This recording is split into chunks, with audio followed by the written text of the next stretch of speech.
মানুষের জন্য প্রচুর পরিমাণে হয়রানি। আপনারা বৈষম্য বিরোধী ছাত্রদের থেকে আলাদা হয়ে গেছেন কিনা? আন্দোলন করবেন মেন রোডের মধ্যে, এই যে মানুষের রাস্তার মধ্যে দাঁড়ায় রাখছেন, আমরা কি শান্তিতে আছি? ভাই আপনাদের দাবি কি?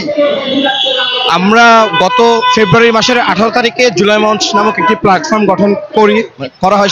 সেই সময় আজকে আমাদের 33তম দিন চলছে। আমরা এই শাহবাগে গঠন করার পর থেকে শাহবাগে আওয়ামী লীগ নিষিদ্ধ এবং গত 16 বছরে বাংলাদেশে যে গণহত্যা গুম খুন হয়েছে সেগুলোর বিচারের দাবিতে অবস্থান কর্মসূচি পালন করছি।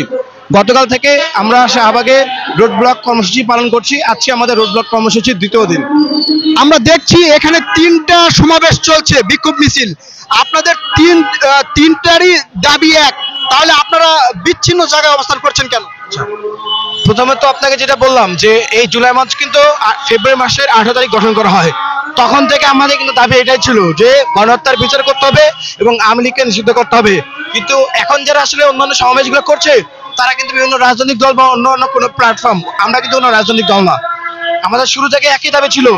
এতদিন পরে এসে তারা বুঝতে পারলো যে আমরা যে দাবি করছি সেটা সত্যি দাবি, সেই দাবিতে আসলেই মানতে হবে।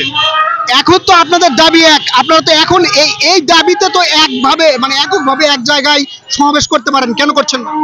দেখেন, রাজনৈতিক দল সর্বপ্রথম তার নিজের এজেন্ডা বাস্তবায়ন করতে চায়, তাদের সুবিধা দেখতে চায়। তাদের যখন যে সুবিধা হয় তখন তারা সেই দাবি জানায়। কিন্তু আমাদের জুলাই মাস গত 1 মাস ধরে এই একই দাবিতে রয়েছি। তাই আমি সকল রাজনৈতিক দল সহ অন্যান্য যে সকল সংগঠনগুলো রয়েছে সকলের প্রতি বিনীত আবেদন করব যে আপনারা এই যে গণহত্যার বিচার এবং আওয়ামী লীগ নিষিদ্ধের জন্য যে প্ল্যাটফর্মটি গড়ে তোলা হয়েছে, আপনারা আমাদের সঙ্গে সংহতি জানান এবং আমাদের সঙ্গে একই ব্যানারে এসে কোনো ধরনের রাজনৈতিক পরিচয় ছাড়া একই ব্যানারে এসে আপনারা আমাদের সঙ্গে আন্দোলন করে বাংলাদেশ থেকে এই আওয়ামী লীগকে নিষিদ্ধ করার যে দাবি সেটি বাস্তবায়ন করুন। আপনারা বৈষম্য বিরোধী ছাত্রদের থেকে আলাদা হয়ে গেছেন কিনা? এটা আলাদা কোনো কিছু না। বৈষম্য বিরোধী ছাত্র যখন আন্দোলন হয়েছে জুলাই আগস্টে, তারপরে কিন্তু তাদের বিভিন্ন ধরনের কমিটি দেওয়া হয়েছে, তারা একটা সংগঠন হয়ে গেছে। কিন্তু তাদের কিন্তু এই আওয়ামী লীগ নিষিদ্ধ বা গণহত্যার বিচারে কিন্তু কোনো মূল দাবি ছিল না। তারা বিভিন্ন সময় বিভিন্ন ইস্যু নিয়ে কথা বলছে, দাবি জানাইছে। কিন্তু আমাদের মূল দাবি এটাই, আমাদের আর কোনো দাবি নাই। মূল দাবি এটাই যে গণহত্যার বিচার এবং আওয়ামী লীগ নিষিদ্ধ। তাই এখানে আলাদা হওয়ার কোনো প্রশ্ন আসে না। আপনারা সাধারণ ছাত্রের ব্যানারে এখানে উপস্থিত। এখানে শুধুমাত্র ছাত্র এটা না, যারাই চায় যে বাংলাদেশে গত 16 বছরে ঘটে যাওয়া যে গণহত্যাগুলো হয়েছে সেগুলোর বিচার হবে এবং বাংলাদেশ থেকে আওয়ামী লীগ চিরতরে নিষিদ্ধ হবে, এই প্ল্যাটফর্ম তাদের জন্যই। সকল শ্রেণীর ছাত্র জনতা, রিক্সা চালক, ভ্যান চালক, সকল চাকরিজীবী, সকল শ্রেণীর মানুষ যাদের এই দাবি তারাই আমাদের সঙ্গে আসবে। একটা অভিযোগ আছে যে আপনারা ছাত্রদের রাজনৈতিক দলে জায়গা পাননি দেখে এখন বিচ্ছিন্ন হয়েছেন, এটা কতটা গ্রহণযোগ্য? এটা সম্পূর্ণ একটা ভুল ইনফরমেশন আপনাদের কাছে। প্রথম কথা হচ্ছে এই যে প্ল্যাটফর্মে যারা রয়েছেন তারা কিন্তু এক একজন কিন্তু এক একটা রাজনৈতিক দল থেকে উঠে আসছে, তো এটা সম্পূর্ণ ভুল ধারণা। কিন্তু এখানে এসে তারা কেউ কারো ধরনের রাজনৈতিক পরিচয় দিচ্ছে না, কারণ এটা কোনো ধরনের রাজনৈতিক প্ল্যাটফর্ম নয়। এখানে সকল রাজনৈতিক দলের লোকজনই রয়েছে যারা এই দাবিটা মেনে নিয়েছে বা যারা এগুলো নিয়ে কাজ করছে। তো এটা একটা বানোয়াট এবং একটা মিথ্যা একটা অভিযোগ আমি মনে করি। আপনারা ভবিষ্যতে কোনো রাজনৈতিক দল তৈরি করবেন কিনা?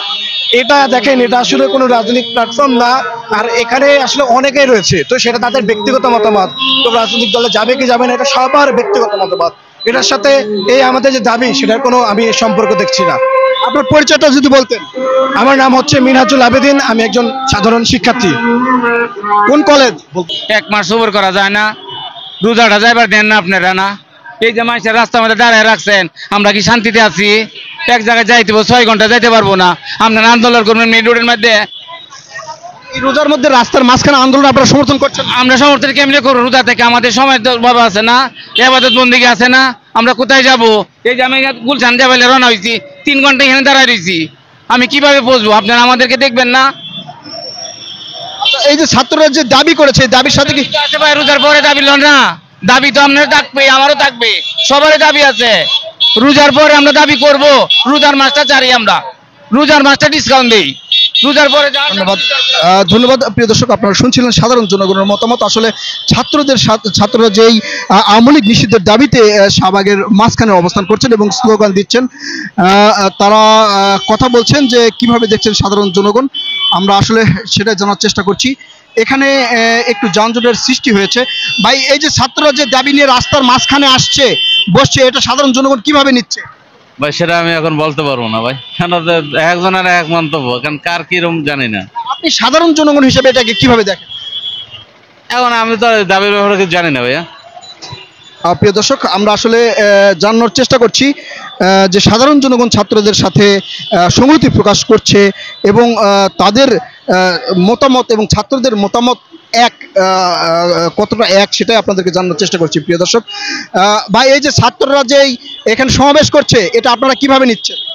এটা এই মুহূর্তে করাটা ভাই ঠিক হচ্ছে না। কেন, একটা মানুষের হয়রানি হচ্ছে। আমাদের যেমন রিক্সা রুট ঘাট পুরাটা জ্যাম হয়ে গেছে, এটা মানুষের জন্য প্রচুর পরিমাণে হয়রানি। এই রোজার মাসে এটা করাটা একদমই উচিত হয় নাই। ছাত্রদের সাথে সাধারণ জনগণ সংহতি প্রকাশ করছে কিনা? তাদের এই মুহূর্তে এটা আমি বলতে পারবো না, কিন্তু আমার তরফ থেকে আমি বলতেছি যে এটা এই মুহূর্তে করাটা উচিত হয় নাই। এই মুহূর্তে রুট ঘাট জ্যামজট করাটা মানে কোনো প্রকারের কোনো মানে হয় না। ধন্যবাদ। প্রিয় দর্শক, আপনারা শুনছিলেন সাধারণ জনগণের মতামত। ছাত্ররা যে এই দাবি নিয়ে এই রাস্তায় সমাবেশ করছে এটা আপনারা কিভাবে দেখছেন? ছাত্রদের এই সমাবেশটা আপনারা কিভাবে দেখছেন? দেখতেছি ভালোই। প্রিয় দর্শক, আপনারা আমাদের মাধ্যমে জানতে পারছেন, অর্থাৎ আমরা জানানোর চেষ্টা করছি ছাত্ররা যে এই এখন শাহবাগ এই মোড়ে এখানে মাঝখানে তারা কিন্তু আওয়ামী লীগ নিষিদ্ধের একটা সমাবেশ করছে তারা এখানে, কিন্তু এই যে যানজটের একটু যানজট যেটা হচ্ছে এটা কিন্তু ট্রাফিক কন্ট্রোল করার চেষ্টা করছে, যদিও পুরোপুরি সম্ভব নয়। আমরা সাধারণ জনগণের কাছ থেকে জানার চেষ্টা করছি যে তারা কতটা। ভাই যদি একটু কথা বলা যায়, ছাত্ররা যে আন্দোলনের দাবি নিয়ে, অর্থাৎ যে দাবি নিয়ে রাস্তার মাঝখানে বসেছে, এটা সাধারণ জনগণ হিসেবে আপনি কেমন ভাবে দেখেন? আসলে দাবিগুলো যৌক্তিক, কিন্তু বিষয়গুলো হচ্ছে কি জনসাধারণের ক্ষতি করে এমন কিছু করা যাবে না। তারা দাবি দেওয়া করবে, নির্দিষ্ট একটা জায়গায় যাবে রাস্তা ছেড়ে দিয়ে, কিন্তু এই যে রাস্তাটাতে আমরা 1 ঘন্টার মতো আছি, এটা জনদুর্ভোগ, একটা পবিত্র মাহের রমজানের জনদুর্ভোগ করে এগুলো করা ঠিক না। মানে তাদের দাবি যৌক্তিক কিন্তু কার্যক্রম অযৌক্তিক বলে মনে করছে। জি জি জি। ধন্যবাদ। প্রিয় দর্শক, আপনারা শুনছিলেন সাধারণ জনগণের মতামত। ছাত্ররা যে এখানে একটা আওয়ামী লীগ নিষিদ্ধের দাবি নিয়ে উপস্থিত হয়েছেন, এতে কিছুটা জনদুর্ভোগ সৃষ্টি হয়েছে বলে জানাচ্ছেন সাধারণ জনগণ।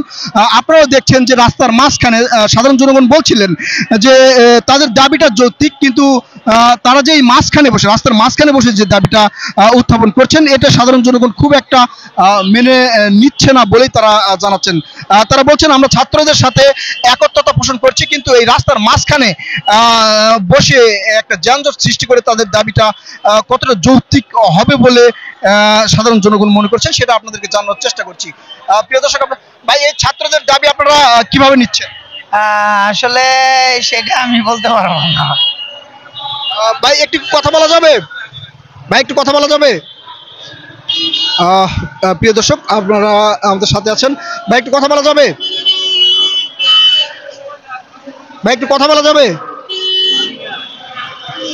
প্রিয় দর্শক, আসলে সাধারণ জনগণ যারা রাস্তায় দাঁড়িয়ে আছে আপনারা দেখছেন, এখানে দীর্ঘ সময় ধরে কিন্তু দাঁড়িয়ে আছেন ছাত্রদের কারণে। প্রিয় দর্শক, আপনারা আমাদের সাথে থাকুন, দেখতে থাকুন, আমরা আপনাদেরকে দেখানোর চেষ্টা করছি।